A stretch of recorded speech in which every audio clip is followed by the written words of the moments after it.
मुख्यमंत्री डॉक्टर मोहन यादव आज शहडोल में 7वें रीजनल इंडस्ट्री कॉन्क्लेव का शुभारंभ करने जा रहे हैं। औद्योगिक विकास की सौगात देंगे। सीएम प्रमुख उद्योगपतियों के साथ निवेश प्रस्ताव के संबंध में अलग अलग चर्चा करेंगे। गौरतलब है कि अब तक करीब 20,000 करोड़ के निवेश के प्रस्ताव मिल चुके हैं। राज्य सरकार युवाओं को स्वरोजगार के लिए हर संभव सहायता उपलब्ध कराएगी। सीएम डॉक्टर मोहन यादव ने कहा, शहडोल संभाग के 3 जिलों शहडोल, अनूपपुर और उमरिया में भी विभिन्न प्रकार के नए निवेश प्रस्ताव प्राप्त हो रहे हैं, जो पर्यटन, स्वास्थ्य, खनन के क्षेत्र में उत्साहवर्धक हैं। भारी उद्योग और या एमएसएमई सभी क्षेत्रों में निवेश के प्रस्ताव मिल रहे हैं। उम्मीद की जा रही है कि आने वाले वर्षों में मध्य प्रदेश अपनी एक अलग पहचान बनाएगा, जो हर तरह के विशेषकर आर्थिक रूप से मजबूत भूमिका निभाएगा।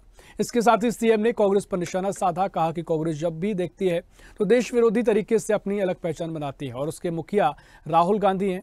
राहुल गांधी ये भूल गए हैं कि वे भारतीय लोकतंत्र के दूसरे सर्वोच्च पद पर बैठे हैं। ऐसे में देश की जनता उन्हें कभी माफ नहीं करेगी। देश विरोधी मानसिकता को लोग किसी भी तरह से बर्दाश्त नहीं करेंगे। मुझे इस बात की प्रसन्नता है कि यशस्वी प्रधानमंत्री श्रीमान नरेंद्र मोदी जी के नेतृत्व में हमारी आर्थिक व्यवस्था को सुदृढ़ करने के लिए माननीय मोदी जी देश को आगे बढ़ा रहे हैं और उनके नेतृत्व में मध्य प्रदेश हमारे अपने इस सरकार के माध्यम से हमने भी संकल्प किया कि अपनी अर्थव्यवस्था को डबल करेंगे।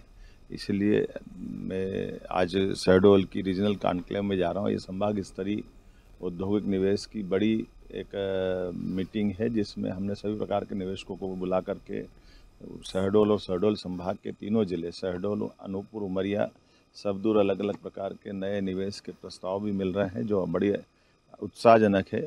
मैं पर्यटन हो, हेल्थ हो, माइनिंग हो, हेवी इंडस्ट्री हो, एमएसएमई हो, सभी सेक्टर में जिस ढंग के निवेश के प्रस्ताव मिल रहे हैं, साथ ही साथ हमने जो हर महीने ये क्रम जारी रखा, जिसमें प्रदेश भर के अलग अलग स्थानों पर पिछले समय में जो निवेश के हमारे बड़े एमओयू हुए थे, उनके भी भूमि पूजन लोकार्पण का क्रम भी लगातार जारी रहेगा।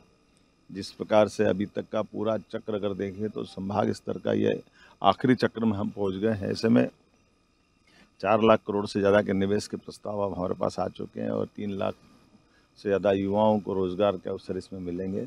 उम्मीद करेंगे आने वाले समय में मध्य प्रदेश एक अलग प्रकार से पहचान बनाएगा, जो सभी प्रकार से खासकर आर्थिक रूप से सुदृढ़ एक भूमिका में आएगा। मैं मध्य प्रदेश वासियों को बस बधाई देना चाहूँगा और उम्मीद करूँगा कि अगली फरवरी की ग्लोबल इन्वेस्टर समिट जब होने वाली है, उसके लिए भी हम पर्याप्त तैयारी कर रहे हैं और उम्मीद करेंगे कि अभी तक के सारे रिकॉर्ड तोड़ेगी। बड़े दुर्भाग्य के साथ कहना पड़ रहा है कि कांग्रेस जब देखो जब देश विरोधी तरीके से अपनी एक अलग पहचान बनाती है और राहुल गांधी इसके सिरमौर है। हम अतीत के काल में इनके नेताओं के द्वारा आतंकवादियों के बारे में कि जिस ढंग से सम्मान के शब्द बोला गया और अब देश विरोधी ताकतों के साथ खड़े होकर के जिस ढंग से उन्होंने देश विरोधी मानसिकता का परिचय दिया है, राहुल गांधी भूल गए कि वो भारतीय लोकतंत्र के सबसे बड़े दूसरे नंबर के पद के ऊपर बैठे हुए हैं। ऐसे में देश की जनता उनको कभी माफ़ नहीं करेगी। उनको अपने इस बयान के लिए खेद व्यक्त करना चाहिए और वापस लेना चाहिए।